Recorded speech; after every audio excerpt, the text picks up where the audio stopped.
Sam Webb's been with us before, the Michigan Insider. Sam, I can imagine it's been quite a busy day. Kind of take us through this entire story. Good afternoon. Hey, Paul. Yeah, it's quite the shocker to hear the news, jolting news. The rumors have been swirling for a while now. This is not a new rumor, but I think where the shock comes from is that the perception was that they had looked into this and didn't find anything. Um, the rumors I think date back to the fall. Um, so obviously they were initially denied. They were looked into, and clearly, if they had found something at that time, he would have been dismissed. So something that they found here in the last 24 hours resulted in some evidence that was so compelling that Ward Manuel felt he had no choice but to dismiss him because even without all of that information, you could see that they were clearly of the mind that Sherrone Moore, despite whatever rumors that had been swirling, they were clearly had seen nothing to make them think that he wasn't going to be their coach moving forward. He had just hired Kerry Combs as his special teams coordinator a couple of days ago or over the weekend. So he was moving forward business as usual, and then here very abruptly, he's out. So inappropriate relationship. I think you're if you're Ward Manuel, you're deeply disappointed. You're disappointed because obviously you had misconduct from an employee, but you also feel you feel like you were lied to. On top of that, the misconduct. I think the distrust that was clearly present here leaves him feeling probably a sense of betrayal. And now you got to move on and try to find another coach after you get through this bowl game.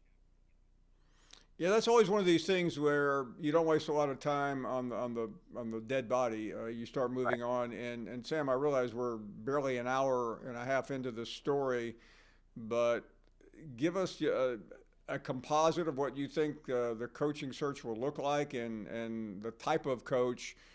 So many are already gone that it will ultimately end up with in terms of the new Michigan man.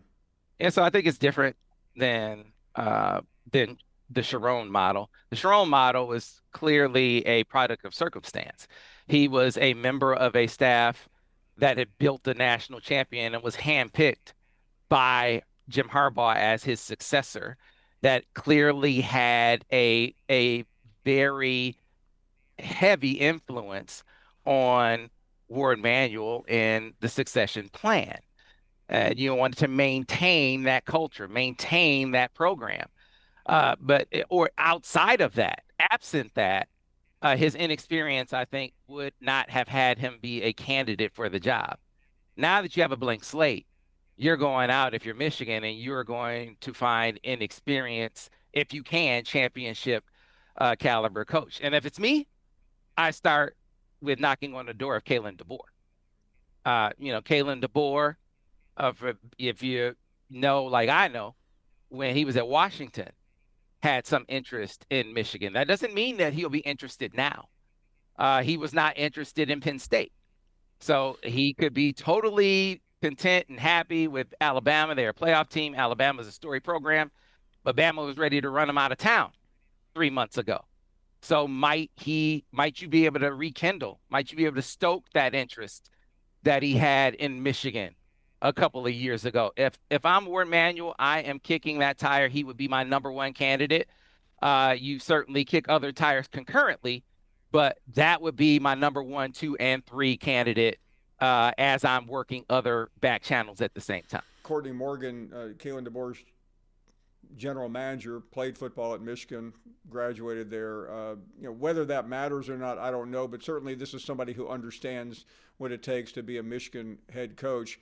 On DeBoer, uh, expand that a little bit because that's the name that has been the hot name of the moment, understandably so. But what have you seen in DeBoer that you think would marry what Michigan is all about. Michigan's a different job. It's not just like everybody else. And how do you think that would fit, Well, assuming they could hire DeBoer? I think Kalen's a cultural fit. I think he's familiar with the area, with the culture. He was a coach at Eastern Michigan. I think that he has some familiarity with the people, like you mentioned, Court. I know Court. I went to Michigan with Court. He's one of my good friends. I know him very well, and by extension, he's familiar with the Michigan culture and what makes the program tick, the inner workings, the history, the esteem. Many of the things that attracted him to Alabama attracted him to Michigan before that. And then he's just you know, the kind of guy that he is. The the, what's appealing about Kalen DeBoer is, I think, what would make what makes him so appealing, or what will make him so appealing to Michigan if they decide that he is a candidate for him. He's just a really, really good dude on top of being a really, really good football coach. I don't know that he is, he culturally has ever been a great fit in the South. Now, that doesn't mean that they aren't adopting him now that he's winning. Winning makes you a fit, right? And so maybe that'll soothe all wounds and make bygones be bygones. I don't know. But my point is, if you're Michigan, you make them say no. You knock on the door and see what he says behind the scenes, and if he says no, then you move on. But you don't pursue other candidates without also pursuing Kalen DeBoer first to see what he says. So, I mean, I hate to keep asking the same question, but you said Kalen DeBoer 1, 2, and 3. I'm not going to ask you about 4, but uh, beyond Kalen DeBoer, is there anybody else that you would even put in that same boat? In the same boat as Kalen? No, I mean I heard people talk about some other names out there. There's some hot names. They mentioned guys like Joe Brady. I know a guy who would love the job is Jed Fish. He has some familiarity here out at the University of Washington. Another Washington coach, by the way, who coached at Michigan as well. I think his name is one that would come up in the mix as well, with some ties here in Ann Arbor. I don't think that's a prerequisite, but an offensive mind that will have some advocates in the family, I think, is one that would be mentioned. But again, I think that the thing that's so appealing about Kalen is he is a championship caliber coach. He has proven it. He has taken two programs now to the playoffs. And if you can swim in those waters, that's where you want to be. So are there other playoff coaches that you can compel, other playoff coaches that you can get interested?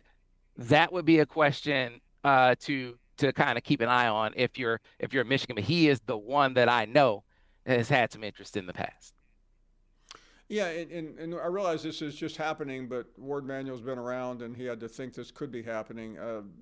The signing day's over. The portal doesn't open until January. So, uh, would you sense that the school can take a deep breath and see how the playoff plays out? Alabama plays a week from Friday. If they win, they play on New Year's Day. Um, how does that mesh with something that we weren't even thinking about this morning? The timetable for the Michigan coaching search. Well, the tough thing, you got two things that disallow relaxation. You can't relax. You got guys who can jump in the transfer portal, and you got coaches who can take other jobs. So if you want to protect your roster and you want to, give yourself a staff to potentially have to mine from, because I think there are a lot of coaches that they would like to have as options for whoever is the next coach to potentially retain. If you want to have those options, then you need to be moving. You need to be moving with deliberate speed, as deliberately as you can, understanding that the timeline is not something that you completely control yourself. So it's tough. You got to be communicating with these players, kind of keeping them abreast of your plan, and the same thing with these coaches. understanding that they might just have to do what they have to do in their own best interest. It's a tough spot to be in if you're Michigan.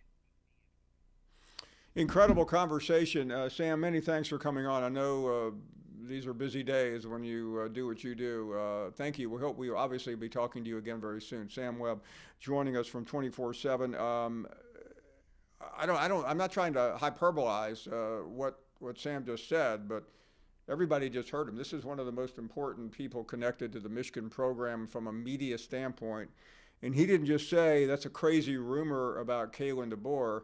He said Kalen DeBoer is the favorite. He's 1, 2, 3. All eyes on Kalen DeBoer. I wonder what Lane Kiffin is thinking about down in Baton Rouge tonight.